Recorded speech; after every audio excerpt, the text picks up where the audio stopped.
নমস্কার বন্ধুরা, variety of cooking থেকে সবাইকে স্বাগত। বন্ধুরা, আজকে আমি আপনাদেরকে খুব সহজ একটা রেসিপি করে দেখাবো। আজকে আমি ঘাটকল ভাজি করব। খুব সামান্য কয়েকটা হাতের কাছে থাকা উপকরণ দিয়ে খেতে দারুণ সুস্বাদু হয়ে যাবে। এক প্লেট ভাত নিমিষেই খালি হয়ে যাবে। তো বন্ধুরা, যারা চ্যানেলটিকে এখনো সাবস্ক্রাইব করেননি তারা সাবস্ক্রাইব করে পাশে থাকা বেল আইকনে ক্লিক করে দেবেন। সবার কাছে রিকোয়েস্ট রইল ভিডিওটি পুরোটা দেখবার জন্য। তো চলুন দেরি না করে আজকের রেসিপিটি শুরু করি। তো বন্ধুরা, রেসিপিটি ভালো লাগলে একটা লাইক দিতে একদম ভুলবেন না। বন্ধুরা দেখুন, আমি এখানে ঘাটকল নিয়ে নিয়েছি। ঘাটকলগুলোকে ঠিক এভাবে কেটে নিয়েছি।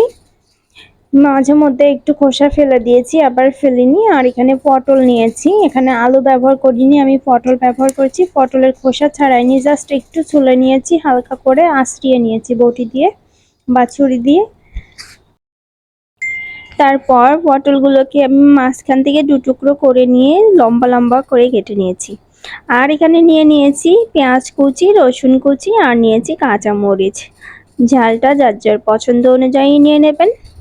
তো এবার কড়াইতে জল দিয়ে নিয়েছি, একটু সিদ্ধ করে নেব পটল আর ঘাটকলগুলো।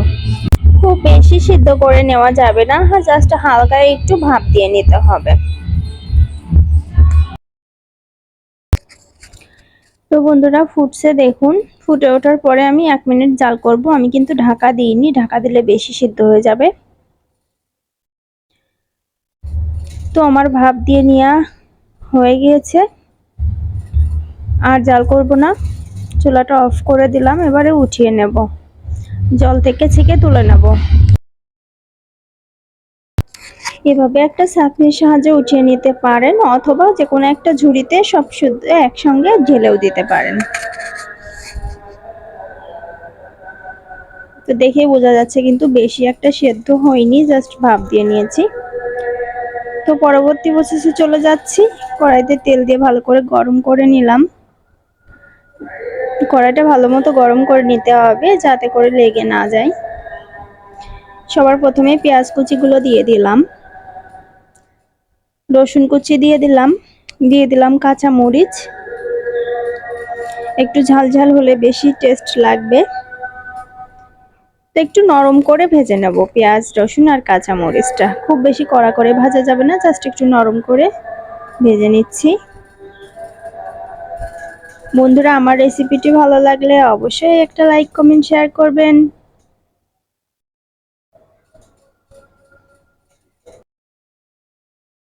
তো ভেজে নেওয়া হয়ে গিয়েছে।